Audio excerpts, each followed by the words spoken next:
Sahabat Pijar TV, terima kasih sudah klik video YouTube ini. Kiranya kebenaran firman yang saudara dapatkan menerangi kehidupan saudara. Untuk mudah menyaksikan video-video lainnya dan mendapatkan update dengan cepat, klik subscribe. Jangan lupa, berkat Tuhan jangan disimpan sendiri. Klik tombol share di bawah dan bagikan video ini ke sebanyak-banyaknya orang yang saudara kenal. Salam terang bagi Indonesia.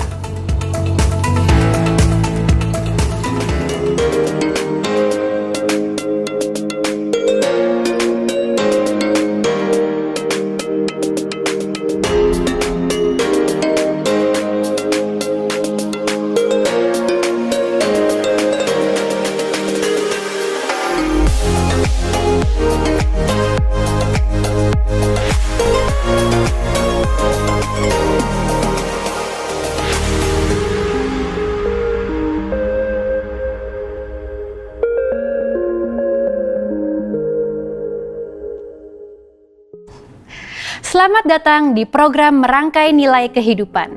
Program ini didanai oleh donasi saudara kepada Pijar TV yang memampukan pelayanan nirlaba kami ini menyiarkan kabar kasih Kristus ke seluruh pelosok Indonesia. Kami mengemas dan memproduksi program ini sebagai respon dari pertanyaan-pertanyaan yang diajukan oleh pemirsa Pijar TV terkait topik-topik yang spesifik seputar iman Kristen. Bagi saudara yang ingin belajar lebih dalam lagi dan ingin mengajukan pertanyaan-pertanyaan terkait pembahasan di program ini, saudara bisa mengirimkan SMS atau WhatsApp ke nomor yang tertera di layar kaca. Tim Respon Pijar TV siap untuk melayani saudara. Selamat menyaksikan.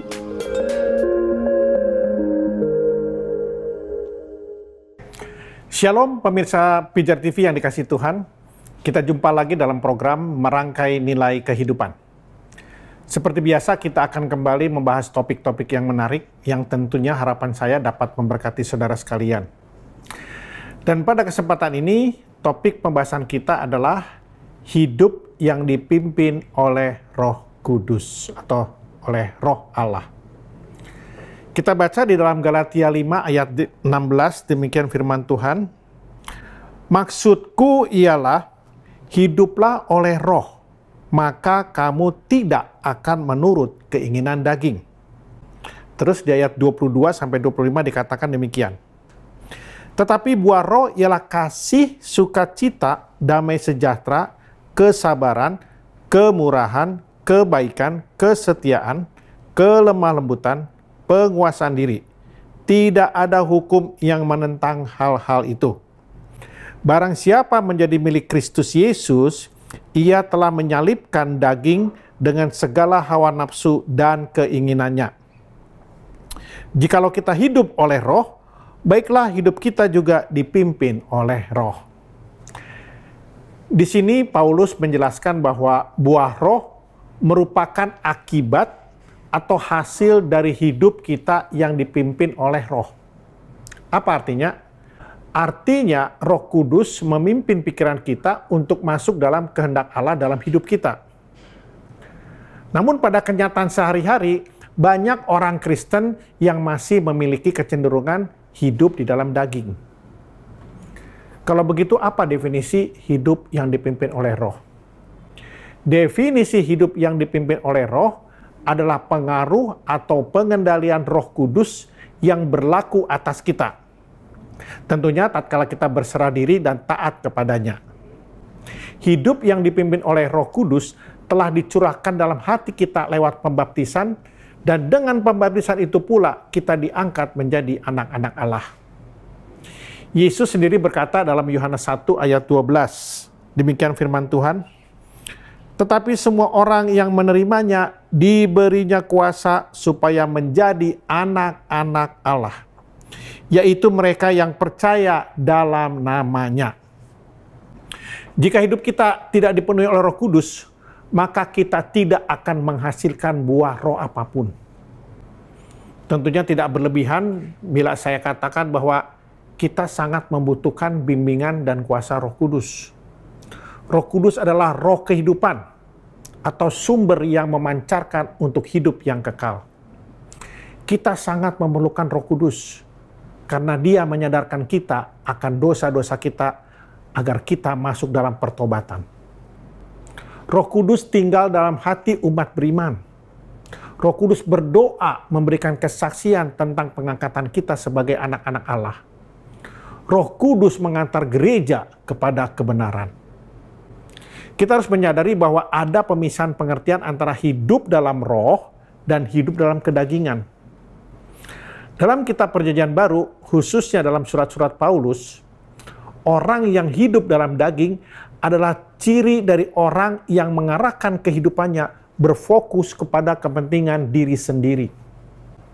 Sedangkan orang yang hidup di dalam roh adalah ciri dari orang yang hidupnya bersandar kepada Tuhan dan sekaligus mengarahkan seluruh kehidupannya seperti yang Tuhan kehendaki. Saya ambil contoh kisah tentang Abram. Kita tahu ya, ketika Abraham diminta oleh Tuhan untuk meninggalkan kampung halamannya dan pergi ke satu negeri yang akan ditunjukkan. Apa yang dilakukan Abraham? Maka berangkatlah Abraham seperti yang difirmankan Tuhan kepadanya. Saudara bisa baca di dalam Kejadian 12 ayat 4. Tindakan Abram untuk mengikuti apa yang Tuhan kehendaki adalah gambaran dari orang yang hidup di dalam roh. Yaitu orang yang mau dan berani menyangkal diri, meninggalkan kemapanan dan kehidupannya yang lama untuk berjalan bersama Tuhan. Menggenapi rencana Tuhan di dalam hidupnya. Hidup di dalam roh atau hidup mengikuti kehendak Tuhan merupakan syarat yang penting untuk kita masuk di dalam kerajaan-Nya. Kita baca dalam Yohanes 3 ayat 5. Demikian firman Tuhan. Jawab Yesus, "Aku berkata kepadamu, sesungguhnya jika seorang tidak dilahirkan dari air dan roh, ia tidak dapat masuk ke dalam kerajaan Allah. Hanya jika seseorang mau menyangkal dirinya dan hidup menurut kehendak Tuhan, maka rencana Tuhan akan semakin nyata di dalam kehidupannya." Hidup oleh roh atau dipimpin oleh Roh Kudus berarti tidak lagi hidup menurut keinginan daging. Tadi kita sudah baca di Galatia 5 ayat 16. Jika kita hidup dalam roh, maka kita akan menghasilkan buah roh.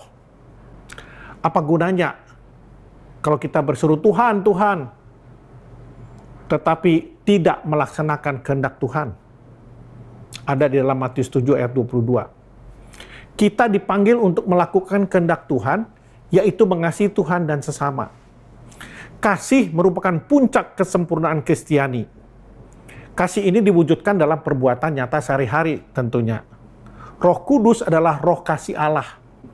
Roh Kudus memberi semangat, membuat orang rela berkorban terus-menerus demi kasih. Membuat orang berani menyangkal diri. Roh yang mengajarkan kebenaran. Roh ilahi yang membawa orang-orang pada latihan-latihan rohani. Dia membuat orang hidup di hadirat Allah. Dia membuat orang peka terhadap kehendak Allah. Sehingga kita mengenal Allah sebagai Allah yang hidup. Roh ini merupakan ikatan cinta kasih antara Bapa dan Anak.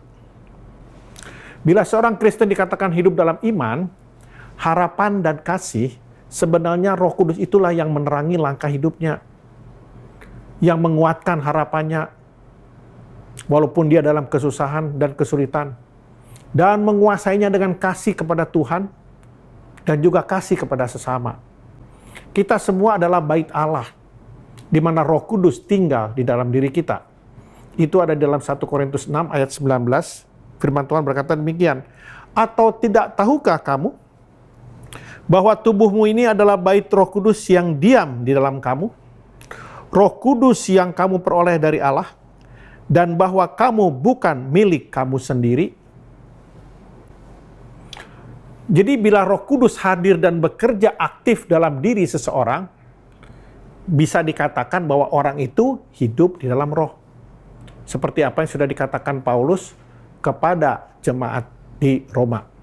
Kita baca di Roma 8 ayat 14. Semua orang yang dipimpin roh Allah adalah anak Allah. Anak-anak Allah ialah mereka yang digerakkan oleh roh Allah. Sesungguhnya semuanya ini merupakan sesuatu yang wajar dan normal bagi orang-orang Kristen. Namun dewasa ini kebanyakan orang Kristen belum hidup di dalam roh. Mereka masih hidup di dalam daging.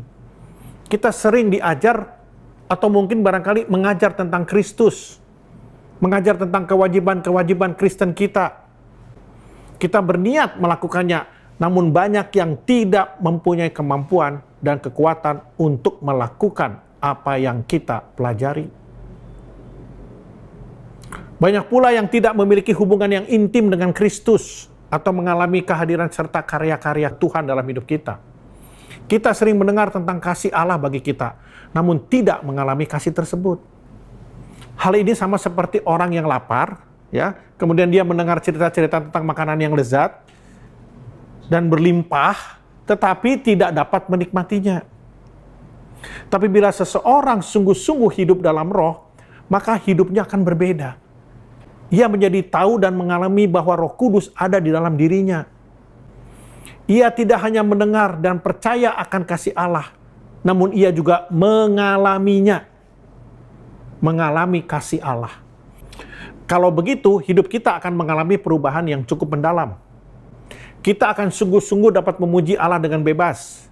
Kitab suci pun semakin hidup bagi kita. Yesus menjadi semakin nyata. Kita memiliki damai sejahtera dan doa pun akan menjadi semakin dalam. Bila demikian, hidup akan menjadi lebih enak dan lebih berarti. Dan kita bebas dari penyakit batin dan penyakit jiwa. Hidup seperti ini seharusnya sudah menjadi sesuatu yang normal dan biasa bagi semua orang Kristen. Mungkin ada yang bertanya dalam hatinya, apakah hidup seperti itu mungkin bagi kita yang hidup sekarang ini? Di zaman yang serba canggih, di tengah-tengah peradaban manusia yang semakin modern, akibat dari kemajuan teknologi, apakah kemungkinan itu juga bisa terbuka bagi kita yang biasa sibuk dengan seluruh pekerjaan hidup kita, yang ditimpa bermacam-macam persoalan dalam kehidupan ini? Jawaban saya, mungkin. Juga bagi kita sekarang ini, bagi saudara yang sedang mendengar program ini, mungkinkah hal kehidupan tersebut bisa nyata dalam hidup kita? Jawaban saya sangat terbuka. Hidup di dalam roh ini dimulai ketika kita menerima pencurahan Roh Kudus atau mengalami pencurahan dari roh. Memang pencurahan Roh Kudus itu atau dibaptis dalam roh ini erat hubungannya dengan pembaharuan. Dilihat dari segi teologisnya, pembaruan ini adalah pembaruan yang berasal dari Roh Kudus, yang mau menyadarkan kita bahwa seluruh hidup kita tergantung dari Dia, dan supaya kita semua terbuka terhadap karyanya dan keseluruhan karunia-Nya. Pertanyaannya, kapan seseorang menerima baptisan roh? Ada di dalam Efesus 1 ayat 13. Dikatakan demikian, di dalam Dia kamu juga, karena kamu telah mendengar firman kebenaran, yaitu Injil keselamatan, di dalam Dia kamu juga ketika kamu percaya dimeteraikan dengan Roh Kudus yang dijanjikan itu. Jadi kapan kita menerima baptisan Roh Kudus? Ketika kita percaya bahwa Yesus adalah Tuhan dan Juru Selamat pribadi kita. Disitulah kita dibaptis dengan Roh Kudus. Menerima Roh Kudus dan segala karunia itu penting dan perlu untuk semua orang Kristen. Ya, hidup dalam roh bukanlah berfokus pada karunia-karunia roh. Walaupun karunia roh itu juga penting. Tapi sayang, di dalam perkembangan pengajaran di gereja-gereja saat ini, penekanan akan karunia roh sangat menonjol. Bahkan melebihi penekanan atas buah-buah roh. Pengajaran tentang berkat kesembuhan, keuangan, berkat mujizat, berkat-berkat yang lain sangatlah ditonjolkan dan secara tidak disadari telah menjadi fokus dari jemaat. Mereka tidak sadar kalau sudah diarahkan kepada sasaran yang meleset dari rencana Allah dalam kehidupan orang Kristen. Jadi jemaat difokuskan kepada berkat-berkat yang bernilai sementara, bukan bernilai kekekalan. Yesus berkata bahwa untuk menjadi pengikut Dia, kita harus memikul salib dan menyangkal diri. Tapi pada kenyataannya, banyak gereja telah mengajarkan jemaatnya untuk menjadi penerima berkat dan bukan sebagai sumber berkat bagi sesama. Seberapa banyak di antara kita sering menjadi khawatir dan takut akan sakit penyakit, masalah keuangan, masalah keluarga, pekerjaan, belum memiliki pasangan, dan lain sebagainya. Namun kita tidak pernah merasa khawatir dan takut ketika kita berbuat dosa. Kita sama sekali tidak merasa berdosa kalau tidak membaca Alkitab. Akibat dari pengajaran yang kurang pas ini membuat manusia menjadi lemah dan tidak berkemauan untuk mengerjakan keselamatan. Prinsip dalam ajaran ini adalah kalau kita mengikut Kristus pasti dalam keadaan berlimpah harta, berlimpah kuasa, makmur, enak. Paulus mengajarkan kepada kita bagaimana kita harus fokus pada panggilan surgawi, yaitu ada dalam Filipi 3 ayat 10. Demikian firman Tuhan. Saya bacakan. Yang ku kehendaki ialah mengenal Dia dan kuasa kebangkitannya dan persekutuan dengan penderitaannya. Saya ulangi, persekutuan dalam penderitaannya, di mana aku menjadi serupa dengan Dia dalam kematiannya. Bila seseorang menerima Roh Kudus akan melakukan perubahan besar dalam dirinya. Hidupnya menjadi berbeda, karena hubungannya dengan Allah juga berubah. Ia memasuki satu hubungan baru dengan Allah. Ia juga akan mengalami Roh Kudus yang berkarya di dalam dirinya. Apa perubahan-perubahan kalau kita hidup dalam Roh? Pembebasan dari segala macam ikatan dosa dan kelemahan-kelemahan. Kemudian, penyembuhan dari segala macam tekanan batin, ketakutan, dan kekhawatiran. Kekuatan baru untuk menghayati hidup sebagai orang Kristen, sehingga perbuatan-perbuatan baik akan berkembang di dalam diri kita. Kekuatan baru untuk mengatasi bermacam-macam godaan dan kelemahan yang sampai saat ini mungkin kita tidak bisa atasi. Kemudian gairah hidup yang lebih besar, yang artinya menemukan arti hidup yang sesungguhnya. Dan juga ada kebahagiaan yang mendalam dan sukacita yang besar dalam setiap keadaan, baik kita dalam keadaan duka maupun dalam keadaan suka.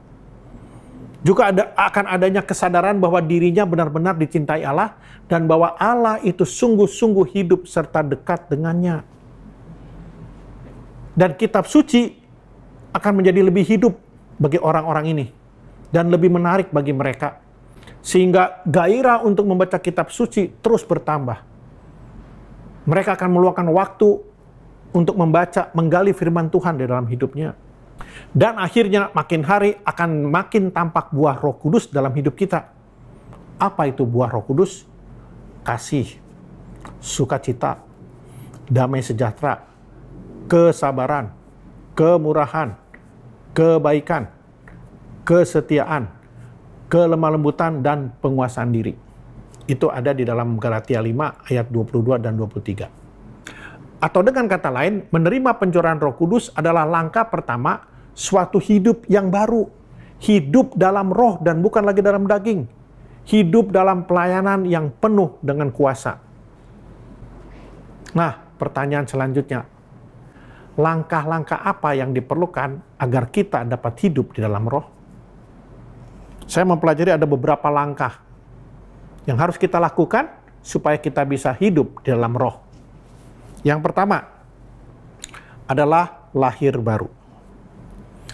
Lahir baru adalah proses yang kita alami setiap hari dengan cara dan waktunya Tuhan, bukan cara dan waktu kita ya.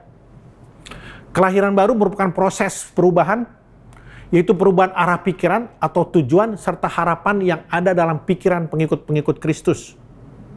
Saat mereka mengarahkan pikirannya kepada kelahiran baru, pada saat itulah mereka menerima firman dan firman itu menjadi rema. Jadi pada saat seseorang lahir baru, ia pun akan mengarahkan seluruh hati dan pikirannya untuk ditundukkan kepada pikiran Kristus. Pada saat seseorang lahir baru, ia merasa bahwa ia sudah tidak boleh lagi hidup seperti sebelum ia lahir baru. Inilah yang disebutkan dengan pertobatan. Metanoia atau metamorfosa, perubahan. Pertobatan yang sungguh-sungguh itulah yang memetamorfosis seseorang. Ia sudah tidak bisa lagi kembali kepada manusia lamanya. Seseorang yang dibaptis tidak menjamin masuk surga. Tidak. Saudara dibaptis, saudara tidak menjamin masuk surga. Yang menjamin saudara masuk surga adalah jika hidup saudara dipimpin oleh Roh Allah. Kita harus bertobat, harus mau berubah sungguh-sungguh, mau menempuh hidup baru yang sesuai dengan kehendak Tuhan. Kita harus rela mengubah arah hidup kita, meninggalkan segala sesuatu yang bertentangan dengan kehendak Tuhan. Inilah yang dimaksud dengan lahir baru. Itu yang pertama. Yang kedua adalah menguji diri sendiri. Ya. Sekarang saya mau bertanya, sejauh mana kita terbuka terhadap bimbingan dan kuasa Roh Kudus? Apakah kita sudah membiarkan Roh Kudus bekerja dalam hidup kita setiap hari? Bila Roh Kudus ada dalam diri kita, yaitu kasih, sukacita, damai sejahtera, kesabaran, kemurahan, kebaikan, kesetiaan, dan seterusnya, maka Roh Kudus bekerja dalam hidup kita. Akan tetapi, masalahnya apakah Allah sudah benar-benar bebas bekerja dalam hidup kita? Sudahkah kita memberi tempat supaya Allah membimbing kita dalam langkah-langkah hidup kita? Roh Kudus memimpin orang Kristen untuk melakukan perintah-perintahnya. Coba kita periksa diri kita sendiri. Apa yang menyebabkan kita tidak berbuah? Mungkin masih ada dosa-dosa yang menyebabkan Allah tidak dapat bekerja dengan bebas di dalam diri kita. Mari kita introspeksi diri kita masing-masing. Kenapa Roh Kudus tidak bisa bekerja bebas dalam hidup kita? Apakah kita masih terikat? Langkah ketiga, supaya kita bisa dipimpin oleh Roh Kudus, adalah menyerahkan diri kepada Allah. Kita baca di dalam Roma 6, ayat 11-13. Demikian firman Tuhan. Demikianlah hendaknya kamu memandangnya, bahwa kamu telah mati bagi dosa, tetapi kamu hidup bagi Allah dalam Kristus Yesus. Sebab itu, hendaklah dosa jangan berkuasa lagi di dalam tubuhmu yang fana, supaya kamu jangan lagi menuruti keinginannya. Dan jangan kamu menyerahkan anggota-anggota tubuhmu kepada dosa untuk dipakai sebagai senjata kelaliman. Tetapi serahkanlah dirimu kepada Allah sebagai orang-orang yang dahulu mati, tetapi sekarang hidup. Dan serahkanlah anggota-anggota tubuhmu kepada Allah untuk menjadi senjata-senjata kebenaran. Supaya kita dapat hidup dipimpin oleh Roh Kudus, kita harus menyerahkan segenap diri kita kepada Allah. Supaya kita dimampukan untuk melakukan kehendaknya dalam hidup kita. Jika kita tidak mau melakukan kehendaknya, maka kita sedang menentang Allah bekerja dalam diri kita. Kalau kita tahu bahwa kita berdosa, maka kita tidak perlu merasa minder. Serahkan diri kita kepada Tuhan. Allah pasti rindu agar kita menyerahkan diri kepada Tuhan. Jadi sebesar apapun dosa saudara, saudara tidak perlu lagi takut. Serahkan semuanya kepada Tuhan. Marilah kita berusaha untuk menyerahkan diri kita, kehidupan kita kepada Tuhan. Itu yang ketiga. Ya. Yang keempat, mintalah agar kita dipenuhi oleh Roh Kudus. Di dalam Lukas 11 ayat 13 dikatakan demikian. Jadi jika kamu yang jahat tahu memberi pemberian yang baik kepada anak-anakmu, apalagi Bapamu yang di surga, Ia akan memberikan Roh Kudus kepada mereka yang meminta kepadanya. Mintalah Roh Kudus menjadi pemimpin dalam hidup kita. Mulai dari pagi hari ketika kita bangun, coba kita ubah doa kita. Bukan lagi doa untuk hal-hal yang bernilai sementara. Cobalah berdoa untuk meminta hal-hal yang bernilai kekekalan. Yaitu apa? Supaya hidup kita dipimpin oleh Roh Kudus. mintalah Roh Kudus setiap hari. Firman Tuhan ada yang mengatakan, mintalah, maka kamu akan diberi. Carilah, maka kamu akan mendapatkan. Ketuklah, pintu akan dibukakan bagimu. Mintalah, carilah, dan ketuklah agar Roh Kudus menjadi pemimpin dalam hidup kita. Bukan mintalah, carilah, ketuklah yang nilai-nilai sementara, kesembuhan, masalah keuangan, masalah keluarga, dan lain sebagainya. Karena itu semua nanti akan dikasih juga oleh Tuhan. Tetapi prioritas kita meminta hal-hal yang bernilai kekekalan. Dan yang kelima, percayalah bahwa Roh Kudus telah hadir di hati kita. Sebagai tanda kepercayaan kita kepada Tuhan, maka kita mengucap syukur atas kehadiran Tuhan dalam diri kita. Itu kan ya? Itulah sebabnya kita senantiasa mengucap syukur dalam segala hal. Itu pun yang diminta oleh firman Tuhan. Di dalam 1 Tesalonika 5 ayat 18 dikatakan demikian. Mengucap syukurlah dalam segala hal, sebab itulah yang dikehendaki Allah di dalam Kristus Yesus bagi kamu. Sifat-sifat kita yang amat buruk dapat diubah menjadi baik. Dengan bantuan siapa? Dengan bantuan Roh Kudus. Asalkan kita mau bersedia untuk diubah. Asalkan kita mau untuk bekerja sama dengan Dia. Pemirsa Pijar TV yang dikasihi Tuhan, jadi kita dapat simpulkan dari pembahasan kita ada beberapa hal. Yang pertama, kita telah melihat bahwa untuk hidup di dalam Roh, kita harus memusatkan hidup kita pada Kristus melalui panggilan surgawi, yaitu selalu berada dalam firman-Nya dan hidup dalam ketaatan untuk melakukan firman-Nya dengan setia. Yang kedua, orang yang dipimpin oleh Roh Kudus menganggap Yesus sebagai tuannya. Sehingga dia akan menantikan keputusan dari tuannya dan bukan berpikir atau membuat keputusannya sendiri. Dan yang ketiga, orang yang hidup dalam daging, hidupnya berpusat pada diri sendiri. Ia tidak pernah dapat dipakai oleh Tuhan kecuali diperalat oleh Tuhan. Contohnya siapa? Firaun. Firaun adalah orang yang diperalat Tuhan menjadi bejana-bejana kebinasaan, bukan dipakai oleh Tuhan sebagai bejana kemuliaan. Dan yang keempat, berjalan dipimpin oleh Roh Kudus membuat kita berjalan dengan hati tenang, tidak takut apapun, tidak pernah khawatir, karena kita percaya Tuhan akan mengatur hidup kita sepenuhnya. Ini adalah standar untuk kita, di mana kita bisa menguji apakah kita hidup di dalam roh atau di dalam daging. Bila kita masih merasa takut, masih merasa cemas, masih merasa khawatir, bimbang, bahkan kadang marah, jengkel, kita masih suka iri hati, dan kita sering stres, berarti kita masih hidup dalam daging. Marilah kita berjuang untuk hidup di dalam roh dan menyalibkan keinginan daging. Karena itulah kunci kita untuk masuk di dalam kerajaan-Nya. Roma 8 ayat 6 berkata demikian.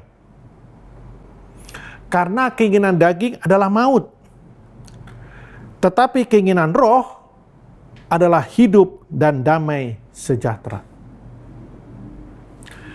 Demikianlah pembahasan kita pada kesempatan ini. Kiranya pemahaman kita tentang hidup dalam roh akan membawa kita untuk lebih mau lagi dipimpin oleh Roh Kudus. Biarlah Roh Kudus yang menguasai hidup kita, sehingga kita lebih berfokus kepada nilai-nilai kekekalan dan bukan lagi kepada nilai-nilai sementara di dalam kehidupan kita. Ketika kita dipimpin oleh Roh Kudus, disitulah kita tidak pernah akan merasa khawatir dengan apapun yang terjadi dalam kehidupan ini. Dan ketika kita mendapat masalah, kita tidak lagi melihat masalah dari dimensi manusia, tetapi dari dimensi Allah. Nantikan pembahasan topik-topik yang menarik lainnya dalam program Merangkai Nilai Kehidupan. Tuhan Yesus memberkati. Salam terang bagi Indonesia.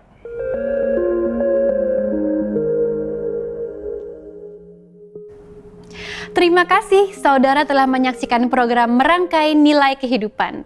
Kiranya program ini dapat membantu kita semua bertumbuh dalam pengenalan yang benar akan Tuhan. Bagi saudara yang ingin bertanya atau didoakan, silahkan kirim SMS dan WhatsApp ke nomor yang tertera di layar. Tim Pijar TV rindu melayani saudara. Dan bagi saudara yang rindu untuk berpartisipasi dalam pengabaran Injil melalui siaran televisi Pijar TV ini, saudara bisa mengirimkan donasi saudara ke nomor rekening BCA 5055182121 atas nama Yayasan Pelayanan Media Indonesia. Mari bersama kita menyebarkan kebenaran firman hingga ke seluruh pelosok negeri. Salam terang bagi Indonesia.